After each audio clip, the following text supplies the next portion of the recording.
হরে কৃষ্ণ। শ্রীমদ্ ভগবতের একাদশ স্কন্ধের তৃতীয় অধ্যায় মায়ার কবল থেকে মুক্তি লাভ শ্রবণ করুন। নিমিরাজ বললেন, প্রবল মায়াশক্তির অধিকারী যোগীদেরও বিভ্রান্ত করে পরম পুরুষোত্তম ভগবানের যে মায়া, সে বিষয়ে এখন আমরা কিছু জ্ঞান লাভ করতে অভিলাষী হয়েছি। হে মুনিবৃন্দ, সেই বিষয়ে আমাদের কৃপা করে কিছু বলুন।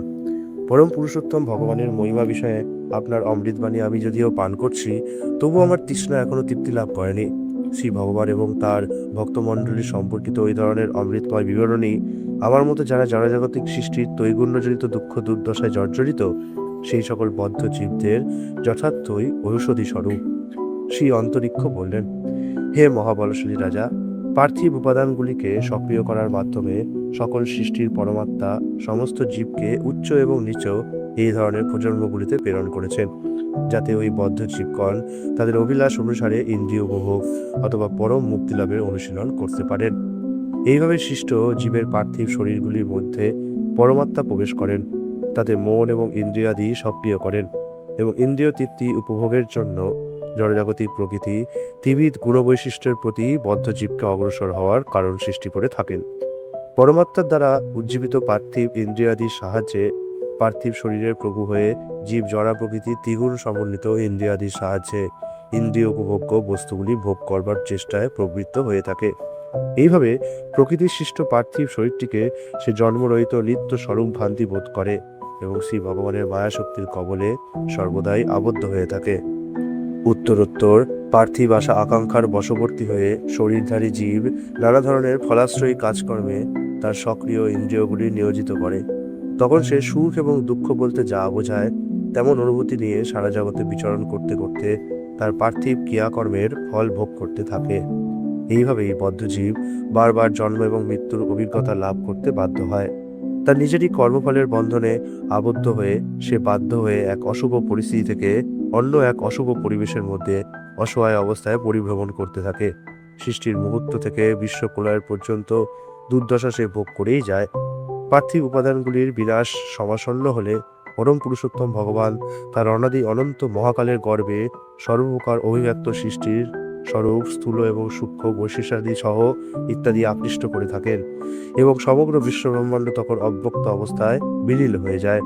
যখন বিশ্ব ব্রহ্মাণ্ডের প্রলয়কাল উপস্থিত হয়, তখন পৃথিবীতে 100 বছর ব্যাপী অনাবৃষ্টির প্রকোপ হয়। 100 বছর সূর্যের তাপ ক্রমশ বৃদ্ধি পেতে থাকে এবং তার অগ্নিময় তাপে ত্রিভুবন দগ্ধ হতে শুরু করে। পাতাল লোক থেকে শুরু করে সেই আগুন ভগবান শ্রী শঙ্কর্ষণের মুখ থেকে উদ্গীরণ হতে থাকে। ঊর্ধ্বমুখী সেই অগ্নিশিখা প্রবল বেগে বায়ুতাড়িত হয়ে সর্বদিকে দগ্ধ প্রবাহ বিস্তার করতে থাকে। সংবর্তক নামে প্রলয়ঙ্কর মেঘরাশি 100 বছর ব্যাপী বৃষ্টির ধারা বর্ষণ করতে থাকে। হাতির সুরের মতো সুদীর্ঘ একটি বৃষ্টিবিন্দু ভয়াবহ প্রবল ধারায় সমগ্র বিশ্ব ব্রহ্মাণ্ড জলমগ্ন হয়ে যায়। হে নিমিরাজ, তখন বিশ্ব ব্রহ্মাণ্ডের অন্তরাত্মা শ্রী বৈরাজ ব্রহ্মা তার ব্রহ্মাণ্ডরূপী শরীর ত্যাগ করেন এবং আগুনের ইন্ধন নিঃশেষিত হওয়ার ফলে যেমন হয় সেইভাবেই তিনি সূক্ষ্ম অব্যক্ত প্রধান প্রকৃতির মাঝে অনুপ্রবেশ করে থাকেন। বায়ুর দ্বারা ক্ষিতির সুগন্ধি গুণ অপহৃত হলে তা জলে পরিণত হয় এবং সেই বায়ুর দ্বারা জলের রস আস্বাদন অপহৃত হলে তা অগ্নিতে পরিণত হয়। অন্ধকারের দ্বারা অগ্নির স্বরূপ অপহৃত হলে তা বায়ুতে পরিণত হয়। মহাশূন্যের প্রভাবে বায়ু যখন তার স্পর্শ অনুভূতি হারিয়ে ফেলে, তখন তা মহাশূন্যে বিলীন হয়ে যায়। যখন মহাশূন্যের যথার্থ গুণাবলী পরমাত্মা অপহরণ করে নেন, তখন মহাকালের প্রভাবে সেই মহাশূন্য তামস অন্ধকারে পরিণত হয়। হে মহারাজ, তমগুণের প্রভাবে উৎপন্ন মিথ্যা অহম্বোধের মাঝে সকল প্রকার পার্থিব অনুভূতি এবং বুদ্ধিবৃত্তি বিলীন হয়ে যায় এবং দেবতাদের সঙ্গে মন ও সত্যগুণের মিথ্যা অহম্বোধের মাঝে বিলীন হয়ে যায়। তারপরে সমগ্র মিথ্যা অহম্বোধ তার সমস্ত বৈশিষ্ট্য আদি সমেত মহত্তত্ত্বের মাঝে বিলুপ্ত হয়। এখন আমি পরম পুরুষোত্তম শ্রী ভগবানের মায়াশক্তি বর্ণনা করছি, মন দিয়ে শুনুন। জড় প্রকৃতির 3 প্রকার গুণ সমন্বিত এই মায়ার প্রবল প্রতাপ শ্রী ভগবানের দ্বারাই তার জড়জাগতিক বিশ্বব্রহ্মাণ্ডের সৃষ্টি স্থিতি এবং প্রলয়লীলা সম্পন্ন করার উদ্দেশ্যে তেজে সম্পন্ন করা হয়ে থাকে। এখন আপনি আরো বেশি কি শুনতে অভিলাষ করেন? নিমিরাজ বললেন, হে মহর্ষি, যারা আত্মসংযমী নয় তাদের পক্ষে সর্বদাই অনতিক্রম্য পরমেশ্বর ভগবানের যে মায়াশক্তি, তা কিভাবে কোনো নির্বোধ জড়বাদী মানুষও অনায়াসে অতিক্রম করতে পারে, কৃপা করে আমাকে তা বর্ণনা করুন।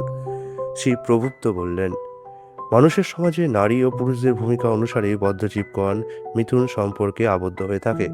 তাই তারা অনবরতই জাগতিক প্রচেষ্টার মাধ্যমে তাদের দুঃখ অশান্তি দূর করতে চায় এবং তাদের সুখ অফুরন্ত করতে ইচ্ছা করে। কিন্তু মানুষের লক্ষ্য করা উচিত যে অনিবার্যভাবেই তারা ঠিক বিপরীত ফলই লাভ করে থাকে। পক্ষান্তরে অনিবার্য কারণেই তাদের সুখ অন্তরিত হয় এবং তারা যতই বড় হতে থাকে ততই তাদের জাগতিক অস্বস্তি বেড়ে চলে। ধনসম্পদ নিত্য দুঃখের কারণ। সেই সম্পদ আরোহণ করা খুব কঠিন এবং তাই আত্মবিনাশ ঘটায়।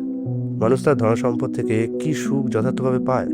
তেমনি মানুষ তার কষ্ট উপার্জিত অর্থ দিয়ে যে সমস্ত গৃহ, সন্তান, আত্মীয় স্বজন, পশুপালিত ইত্যাদিদের প্রতিপালন করে, তা থেকে কেমন করে চরম তথা চিরস্থায়ী সুখ ভোগ করতে পারে? যাগযজ্ঞ ক্রিয়াকর্মাদির ফলে পরজন্মে কেউ যদি স্বর্গলাভও করে, তবুও সেখানে চিরন্তন সুখ শান্তি সে পেতে পারে না। এমনকি স্বর্গলোকেও যে সকল জীব বাস করে তারাও জাগতিক দ্বন্দ্ব বিশ্বের মাসে এবং ভবিষ্যতের প্রতি ঈর্ষার পরিণামে বিচলিত বোধ করে।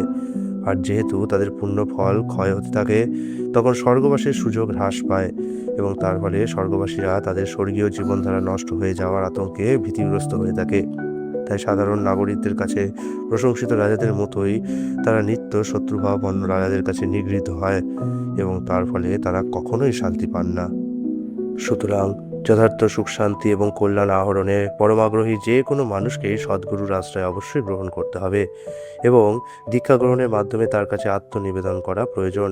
সদ্গুরুর যোগ্যতা এই হলো, গভীরভাবে অনুধ্যানের মাধ্যমে তিনি শাস্ত্র আদি সিদ্ধান্তগুলি উপলব্ধি করেছেন এবং অন্য সকলকেও এই সকল সিদ্ধান্তগুলি সম্পর্কে দৃঢ়বিশ্বাসী করে তুলতে সক্ষম। এমন মহাপুরুষগণ যারা পরমেশ্বর ভগবানের আশ্রয় গ্রহণ করেছেন এবং সকল জাগতিক বিচার বিবেচনা বর্জন করেছেন, তাদেরই যথার্থ পারমার্থিক সদ্গুরু রূপে বিবেচনা করা উচিত। পারমার্থিক সদ্গুরুকে আপন জীবনের পরম আশ্রয় এবং আরাধ্য শ্রীবিগ্রহ স্বরূপ স্বীকার করার মাধ্যমে তার কাছ থেকে শুদ্ধ ভগবত ভক্তি সেবা অনুশীলনের পদ্ধতি শিক্ষা লাভ করাই শিষ্যের কর্তব্য। পরম পুরুষোত্তম ভগবান শ্রীহরি সকল জীবাত্মার পরমাত্মা রূপে তার শুদ্ধ ভক্তমণ্ডলীর মাঝে নিজেকে বিকশিত করতে আগ্রহী হয়ে থাকেন। অতএব কোনো রকম ছল চাতুর্য বর্জন করে শ্রী ভগবানের সেবার উদ্দেশ্যে পারমার্থিক সদ্গুরুর কাছ থেকে পদ্ধতি প্রক্রিয়াদি শিক্ষা লাভ করাই শিষ্যের কর্তব্য এবং সেইভাবে নিষ্ঠা করে পরম আনুকূল্য সহকারে ভগবত ভক্তি সেবা চর্চা করলে পরমেশ্বর ভগবান প্রীতি লাভ করেন এবং তখন তিনি নিষ্ঠাবান শিষ্যের কাছে অচিরেই ধরা দেন। নিষ্ঠাবান শিষ্য সমস্ত পার্থিব বিষয় থেকে মনোসংযোগ ছিন্ন করতে অবশ্যই শিখবে এবং তার পারমার্থিক গুরুদেব আর অন্যান্য শুদ্ধ ভাবাপন্ন ভক্তদের সঙ্গ অনুশীলন করতে দৃঢ়ভাবে সচেষ্ট হবে। তার চেয়ে নিম্নতর মর্যাদা সম্পন্ন সকলের প্রতি তাকে কৃপাময় হতে হবে। সমমর্যাদা সম্পন্ন সকলের প্রতি সখ্যতা গড়ে তুলতে হবে এবং উচ্চতর পারমার্থিক মর্যাদা সম্পন্ন সকলের প্রতি বিনম্র সেবা মনোভাবাপন্ন হওয়া উচিত। এইভাবেই সকল জীবের সঙ্গে যথাযথভাবে আচরণ করতে তার শেখা উচিত। পারমার্থিক গুরুর সেবার উদ্দেশ্যে শিষ্যকে অবশ্যই শীত, তাপ, দুঃখ, সুখের মতো জাগতিক দ্বিধাদ্বন্দ্বের পরিবেশের মাঝে সুচিতা, তপশ্চর্যা, ধৈর্য, তিতিক্ষা, বেদ অধ্যয়ন, সরলতা, ব্রহ্মচর্য, অহিংসা এবং সমভাব চর্চা করতে হবে। নিজেকে নিত্যস্বরূপ বিশিষ্ট চিন্ময় আত্মারূপে বিবেচনা করে সর্বদা চিন্তার মাধ্যমে এবং পরম পুরুষোত্তম ভগবানকে সর্ববিষয়ের অবিসম্বাদিত নিয়ন্তারূপে স্বীকার করে ধ্যানমগ্ন হওয়ার অনুশীলন করা উচিত। ধ্যান চর্চা বৃদ্ধির উদ্দেশ্যে নির্জন স্থানে বসবাস করা উচিত এবং নিজ গৃহ তথা গৃহস্থালির ক্রিয়াকর্মে অনাবশ্যক আসক্তি বর্জন করতে হবে। অনিত্য অস্থায়ী পার্থিব শরীরটিকে সাজ পোশাকে ভূষিত করা পরিত্যাগ করে মানুষের উচিত জনশূন্য স্থান থেকে ইত্যাদি বস্ত্রখণ্ড এনে তার নিজের শরীর আচ্ছাদন করা কিংবা গাছের ছাল দিয়ে দেহ আবৃত রাখা। এইভাবেই যে কোনো পার্থিব অবস্থার মাঝে অসন্তুষ্ট থাকবার শিক্ষা লাভ করা মানুষের উচিত। পরম পুরুষোত্তম শ্রী ভগবানের মহিমা যে সকল শাস্ত্রাদির মধ্যে বর্ণিত, সেই সকল শাস্ত্রগুলি অনুসরণের মাধ্যমে জীবনের সকল সার্থকতা অর্জন করা যাবে, সেই বিষয়ে গভীর বিশ্বাস মানুষের অবশ্যই থাকা উচিত। সেই সঙ্গে অন্যান্য শাস্ত্রাদির নিন্দামন্দ পরিহার করতে হবে। মানুষকে তার সকল কাজকর্মই কায়মনোবাক্যে সংযত করতে হবে, সদা সত্য কথা বলতে হবে এবং দেহ ও মন সম্পূর্ণ নিয়ন্ত্রিত রাখতে হবে। শ্রী ভগবানের পরমাশ্চর্য চিন্ময় অপ্রাকৃত লীলা বিস্তার সম্পর্কিত কাহিনী সকলেরই শোনা, কীর্তন করা এবং ধ্যান ও চিন্তা করা উচিত। পরম পুরুষোত্তম ভগবানের আবির্ভাব, লীলা বিস্তার, ক্রিয়াকলাপ, গুণ বৈশিষ্ট্য ইত্যাদি এবং দিব্য পবিত্র নাম মহিমার আলোচনায় বিশেষভাবে মনোনিবেশ করা উচিত। সেইভাবে অনুপ্রেরণা লাভ করার মাধ্যমে মানুষ তার দৈনন্দিন সকল কাজকর্ম শ্রী ভগবানেরই প্রীতি সাধনের উদ্দেশ্যে উৎসর্গ করবে। কেবলমাত্র শ্রী ভগবানেরই সন্তুষ্টি বিধানের জন্য মানুষ সকল প্রকার পূজা অর্চনা, দান ধ্যান, যাগযজ্ঞ এবং ব্রত প্রায়শ্চিত্ত সবই নিবেদন করবে। ঠিক তেমনই পরম পুরুষোত্তম শ্রী ভগবানেরই শুধুমাত্র মাহাত্ম্য প্রচারের জন্য যথাযথ মন্ত্রাদি উচ্চারণ করবে, আর মানুষের সমস্ত ধর্ম আচরণ সংক্রান্ত ক্রিয়াকর্ম শ্রী ভগবানের উদ্দেশ্যে নিবেদনের জন্য সাধন করবে। মানুষ যা কিছু সুখকর কিংবা উপভোগ্য মনে করবে তা অবশ্যই অনতিবিলম্বে পরমেশ্বর ভগবানকে নিবেদন করবে এবং পরম পুরুষোত্তম শ্রী ভগবানের পাদপদ্মে এমনকি তার স্ত্রী, পুত্র, গৃহ সম্পদ এবং প্রাণবায়ুও সমর্পণ করে চলবে। যিনি তার চরম স্বার্থ সিদ্ধি করতে অভিলাষী, তাকে অবশ্যই এমন মানুষদের সাথে সখ্যতা করে তুলতে হবে যেসব মানুষ শ্রীকৃষ্ণকেই তাদের জীবনে প্রভুরূপে স্বীকার করেছেন। তাছাড়াও মানুষকে সকল জীবের প্রতি সেবার মনোভাব করে তুলতে হবে, বিশেষ করে যারা মানব জীবন লাভ করেছে আর তাদেরও মধ্যে যারা ধর্মাচরণের নীতি গ্রহণ করেছে তাদের বিশেষভাবে সাহায্য সহযোগিতা করতে প্রয়াসী হওয়া মানুষ মাত্রেরই উচিত। ধার্মিক মানুষদের মধ্যেও বিশেষত পরম পুরুষোত্তম ভগবান শ্রীকৃষ্ণের শুদ্ধ ভক্তদের প্রতি সেবা নিবেদন করা প্রত্যেক মানুষেরই উচিত। শ্রী ভগবানের মহিমা কীর্তনের উদ্দেশ্যে ভগবত ভক্তদের সাথে মিলিত হয়ে কিভাবে তাদের সঙ্গলাভ করতে হয় তা মানুষ মাত্রেরই শেখা উচিত। এই ধরনের সঙ্গলাভ প্রক্রিয়া বিশেষভাবে শুদ্ধতার সৃষ্টি করতে পারে। এইভাবে ভগবত ভক্তগণ তাদের মধ্যে প্রেমময় সখ্যতা গড়ে তুলতে থাকলে তারা পারস্পরিক সুখ এবং সন্তোষ বোধ করতে থাকেন, আর এইভাবেই পরস্পরকে উদ্বুদ্ধ করার মাধ্যমে তারা দুঃখ দুর্দশার কারণস্বরূপ জাগতিক ইন্দ্রিয় উপভোগের অভ্যাস বর্জন করতে সক্ষম হন। ভগবত ভক্তগণ সদা সর্বদাই নিজেদের মধ্যে পরমেশ্বর ভগবানের মহিমা আলোচনা করে থাকেন। এইভাবেই তারা নিয়ত ভগবানকে স্মরণ করেন এবং পরস্পরকে তার গুণাবলী ও লীলা মাহাত্ম্য স্মরণ করিয়ে দেন। এভাবে এই ভক্তিযোগ অনুশীলনের প্রতি তাদের নিষ্ঠার ফলে ভক্তগণ পরমেশ্বর ভগবানকে সন্তুষ্ট করতে পারেন এবং তার ফলে শ্রী ভগবান তাদের জীবন থেকে সর্বপ্রকার অশুভ বিষয়াদি হরণ করে থাকেন। সকল প্রকার বিঘ্ন থেকে শুদ্ধ হয়ে ভক্তবৃন্দ শুদ্ধ ভগবত ভক্তি অনুশীলনে উদ্বুদ্ধ হয়ে ওঠেন এবং এই জগতের মাঝেও তাদের চিন্ময় ভাবাপন্ন শরীরে রোমাঞ্চ প্রভৃতি অপ্রাকৃত ভাবোল্লাস লক্ষ্য করা যায়। শ্রী ভগবানের প্রেমস্পর্শ লাভ করার ফলে ভক্তগণ অনেক সময় অচ্যুত অক্ষয় ভগবানের চিন্তায় বিভোর হয়ে মাঝে মাঝে উচ্চস্বরে ক্রন্দন করে ওঠেন। তারা কখনো হাসেন, মহোল্লাস বোধ করেন, ভগবানের উদ্দেশ্যে উচ্চস্বরে কথা বলেন, নৃত্য বা গীত করেন। ওই ধরনের ভক্তবৃন্দ জাগতিক বদ্ধ জীবনধারার ঊর্ধ্বে অবস্থানের মাধ্যমে কখনো বা অচ্যুত জন্মরহিত শ্রী ভগবানের ক্রিয়াকলাপের অনুকরণে অভিনয় করে থাকেন, আর কখনো বা তার সাক্ষাৎ দর্শন লাভের ফলে তারা শান্ত ও নীরব হয়ে থাকেন। এইভাবে ভগবত ভক্তি সেবা অনুশীলনের বিশেষ প্রকার জ্ঞান আহরণ করে এবং শ্রী ভগবানের উদ্দেশ্যে ভক্তিমূলক সেবা নিবেদনে বাস্তবিকই আত্মনিয়োগ করে ভক্ত মাত্রেরই ভগবত প্রেমের পর্যায়ে উপনীত হন, আর পরম পুরুষোত্তম ভগবান শ্রীনারায়ণের উদ্দেশ্যে পূর্ণ ভক্তি নিবেদনের মাধ্যমে ভক্ত অতি অনায়াসেই দূরতিক্রম ও মায়ার বিভ্রান্তিকর শক্তির জাল অতিক্রম করেন। মহারাজ নিমি বললেন, কৃপা করে পরমেশ্বর ভগবানের দিব্য অবস্থান সম্পর্কে আমাকে বুঝিয়ে দিন, যিনি পরম তত্ত্ব এবং প্রত্যেক জীবের পরমাত্মা স্বরূপ। আপনারা এই বিষয়টি আমাকে বুঝিয়ে দিতে পারেন, কারণ এই দিব্য জ্ঞানে আপনারাই সর্বাধিক অভিজ্ঞ। শ্রী পিপ্পলায়ন বললেন, পরম পুরুষোত্তম ভগবান এই বিশ্বব্রহ্মাণ্ডের সৃষ্টি, স্থিতি এবং প্রলয়ের পরম কারণ। তা সত্ত্বেও তার অনুপর্বিক কোনো কারণ ছিল না। তিনি জাগরণ, স্বপ্ন এবং সুষুপ্তির বিভিন্ন পর্যায়ের মাধ্যমে কালক্ষেপ করে থাকেন, অথচ সেই সকল পরিস্থিতির প্রভাব থেকে মুক্ত থাকেন। পরমাত্মা রূপে তিনি প্রত্যেক জীবের মধ্যে প্রবেশ করে দেহ, প্রাণবায়ু, ইন্দ্রিয় আদি মানসিক ক্রিয়াকলাপ সঞ্জীবিত করেন এবং ওইভাবেই দেহের সকল সূক্ষ্ম আর স্থূল অঙ্গ প্রত্যঙ্গ আদি সেগুলির কাজ শুরু করে। হে রাজা, সেই পরমেশ্বর ভগবানকেই পরম তত্ত্ব বলে জানা উচিত। মূল অগ্নি থেকে যে সমস্ত ক্ষুদ্র অগ্নিকণা সৃষ্টি হয় তা যেমন অগ্নির উৎস রাশিতে সক্রিয় হয়ে উঠতে পারে, তেমনি মন, বাক্য, দৃষ্টি, বুদ্ধি, প্রাণবায়ু কিংবা কোনো ইন্দ্রিয়ই পরম তত্ত্বে অনুপ্রবেশ করতে সক্ষম নয়। এমনকি বেদশাস্ত্রের প্রামাণ্য ভাষাও পরম তত্ত্বের যথাযথ বর্ণনা দিতে পারে না, যেহেতু বেদ সম্বরের মতোই পরম তত্ত্বের অভিব্যক্তি প্রকাশ সম্পর্কে বেদেরই ভাষার অক্ষমতা স্বীকার করা হয়েছে। কিন্তু বৈদিক শব্দ সম্পদের পরোক্ষ প্রভাবে পরম তত্ত্বের প্রমাণ সম্পর্কে আভাস দেওয়া সম্ভব হয়েছে, যেহেতু পরম তত্ত্বের অস্তিত্ব ব্যতীত বেদশাস্ত্র সম্ভারের মধ্যে বিবিধ অনুশাসনের কোনো চরম উদ্দেশ্যই থাকত না। সৃষ্টির আদিতে একমাত্র পরম ব্রহ্ম ত্রিবিধ রূপে জড়া প্রকৃতির তিনটি গুণ সত্য, রজ এবং তম, এই তিনটি গুণের মধ্যে আপনাকে প্রকাটিত করেন। ব্রহ্ম আরও নানাভাবে আপনার শক্তি প্রকাশিত করেন এবং এইভাবে কর্মশক্তি ও চেতনা শক্তি প্রকটিত হয়, আর সেই সঙ্গে মিথ্যা অহংকার বদ্ধ জীবাত্মার স্বরূপ চেতনা শক্তিকে আবৃত করে রাখে। এইভাবে পরম ব্রহ্মের বহুধা শক্তির প্রসার হওয়ার মাধ্যমে দেবতাগণ জ্ঞানের আধার স্বরূপ জাগতিক ইন্দ্রিয়াদি সহ সেগুলির লক্ষ্য এবং জড়জাগতিক ক্রিয়াকর্মের ফলাফল যথা সুখ দুঃখ সমেত আবির্ভূত হন।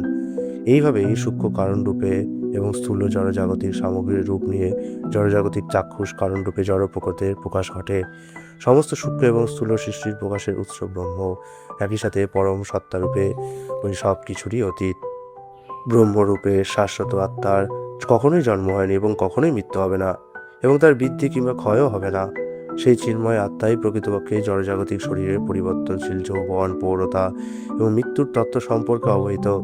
তাই আত্মাকে শুদ্ধ চেতনা স্বরূপ সর্বত্র সর্বকালের জন্য বিদ্যমান এবং অক্ষয় সত্তা বলে জানতে হবে। শরীরের মধ্যে প্রাণবায়ু একটি হলেও তা যেমন বিভিন্ন জড়েন্দ্রিয়াদির সংস্পর্শে বহুধারূপে বিভক্ত হয়, তেমনি একটি আত্মা জড়দের সংস্পর্শে এসে বিবিধ জড়জাগতিক অভিধা গ্রহণ করে থাকে। পার্থিব জগতে চিন্ময় আত্মা বিভিন্ন প্রকার জীব প্রজাতির মাঝে জন্মগ্রহণ করে থাকে। কতগুলি প্রজাতি ডিম্বাদি থেকে জন্মগ্রহণ করে, অন্যগুলি ভ্রূণ থেকে, আরও অনেকগুলি তরুলতার বীজ থেকে এবং বাকি সব কর্মকণা থেকে জন্ম নিয়ে থাকে। তবে জীব প্রজাতির সকল ক্ষেত্রেই প্রাণবায়ু অপরিবর্তিতই থাকে এবং এক শরীর থেকে অন্য এক শরীরে চিন্ময় আত্মার অনুসরণ করতে থাকে। সেইভাবেই চিন্ময় আত্মা জড়জাগতিক জীবনধারার মাঝে থাকা সত্ত্বেও নিত্যকাল নির্বিকার অবর্তনীয়ভাবে বিরাজিত থাকে। এই সম্পর্কে আমাদের বাস্তব এবং প্রত্যক্ষ অভিজ্ঞতাও রয়েছে। যখন আমরা স্বপ্ন না দেখেই গভীর ঘুমে মগ্ন হয়ে থাকি, তখন জড়জাগতিক ইন্দ্রিয়াদি নিষ্ক্রিয় হয়ে থাকে এবং মন ও অহংকারও সুষুপ্তি অবস্থার মধ্যে অবস্থান করতে থাকে। কিন্তু ইন্দ্রিয়াদি, মন এবং মিথ্যা অহংবোধ যদিও নিষ্ক্রিয় হয়ে থাকে, তবুও জাগ্রত হয়ে মানুষ নিদ্রা থেকে উত্থানের পর মনে করতে পারে যে আত্মারূপে সে শান্তিতে নিদ্রামগ্নই ছিল। যখন মানুষ জীবনের একমাত্র লক্ষ্যরূপে তার হৃদয়ের মাঝে শ্রী ভগবানের শ্রীচরণ কমল চিন্তায় মনোনিবেশ করে, পরমেশ্বর ভগবানের উদ্দেশ্যে ভক্তিমূলক সেবা নিবেদনে দৃঢ়ভাবে আত্মনিয়োগ করে থাকে, তখন জড়া প্রকৃতির ত্রিগুণের মাধ্যমে তার অন্তরে পূর্বকৃত ফলাশ্রয়ী কর্মের পরিণাম স্বরূপ সঞ্চিত অসংখ্য অশুদ্ধ বাসনাদি সে বিনষ্ট করতে পারে। যখন এইভাবে অন্তর পরিশুদ্ধ হয়, তখন মানুষ প্রত্যক্ষভাবে পরমেশ্বর ভগবানকে এবং নিজের স্বরূপকে দিব্য সত্তারূপে উপলব্ধি করতে পারে। এইভাবেই মানুষ যেমন সুস্থ স্বাভাবিক দৃষ্টির মাধ্যমে প্রত্যক্ষভাবে সূর্যকিরণের অভিজ্ঞতা লাভ করতে পারে, ঠিক তেমনই প্রত্যক্ষ অভিজ্ঞতার মাধ্যমে চিন্ময় দিব্য উপলব্ধির ক্ষেত্রেও সার্থক সাফল্য অর্জন করে থাকে। নিমিরাজ বললেন, হে মহামুনিগণ, কৃপা করে কর্মযোগের পদ্ধতি প্রক্রিয়া সম্পর্কে আমাকে অবহিত করুন। পরমেশ্বরের উদ্দেশ্যে বাস্তব জীবনের সকল ক্রিয়াকর্মের ফলাফল অর্পণ করার মাধ্যমে এই প্রক্রিয়া ইহজীবনের সকল কাজকর্ম পরিশুদ্ধ করে তোলে এবং তার ফলে মানুষ দিব্য স্তরে শুদ্ধ জীবন উপভোগ করে। অতীতকালে আমার পিতা ইক্ষ্বাকু মহারাজের সম্মুখে ব্রহ্মার 4 পুত্র মহর্ষিবর্গের কাছে এমনই এক প্রশ্ন আমি উত্থাপন করেছিলাম, তবে তারা আমার প্রশ্নের উত্তর দেননি। কৃপা করে আপনি তার কারণ বর্ণনা করুন। শ্রী আরবিহোত্র উত্তর দিলেন, নির্ধারিত কর্তব্যকর্ম পালন এবং সেই বিষয়ে ব্যর্থতা ও নিষিদ্ধ ক্রিয়াকলাপে নিয়োজিত থাকার বিষয়ে বৈদিক শাস্ত্রাদি থেকে প্রামাণ্য পাঠ চর্চার মাধ্যমে মানুষ যথাযথভাবে সবকিছু জানতে পারে। কোনো প্রকার জাগতিক কল্পনার মাধ্যমে এই দুরূহ তত্ত্ব কখনোই উপলব্ধি করা যায় না। প্রামাণ্য বৈদিক শাস্ত্র সম্ভার স্বয়ং পরমেশ্বর ভগবানেরই বাণী অবতার স্বরূপ এবং সেই কারণেই বৈদিক জ্ঞান অভ্রান্ত।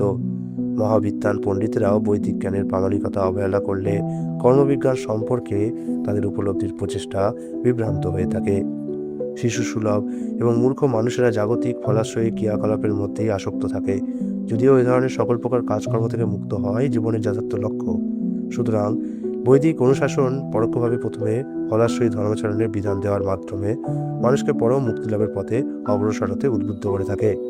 ঠিক যেভাবে পিতা তার শিশু সন্তানকে মিষ্টদ্রব্য দেওয়ার প্রতিশ্রুতির মাধ্যমে তাকে ঔষধ গ্রহণে আগ্রহান্বিত করে তোলেন, যদি কোনো অজিতেন্দ্রীয় অজ্ঞ মানুষ বৈদিক অনুশাসনগুলি পালন না করে, তাহলে অবশ্যই সে পাপ কর্ম এবং অধর্মোচিত কার্যকলাপে লিপ্ত হবে।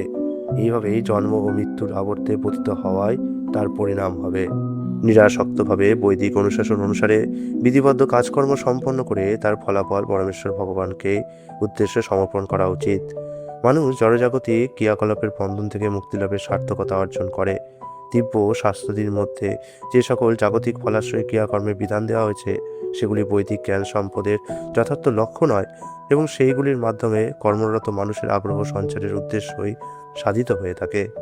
চিন্ময় আত্মাকে বন্ধনে আবদ্ধ রাখে যে মিথ্যা অহংবোধ, সেই বন্ধন দ্রুত ছিন্ন করতে যে ব্যক্তি আগ্রহী হন তিনি তন্ত্রাদির মতো বৈদিক শাস্ত্রসমূহে বর্ণিত বিধি নিয়মগুলি অবলম্বন করে পরমেশ্বর ভগবান শ্রী কেশবের পূজা আরাধনা অবশ্যই করে থাকেন।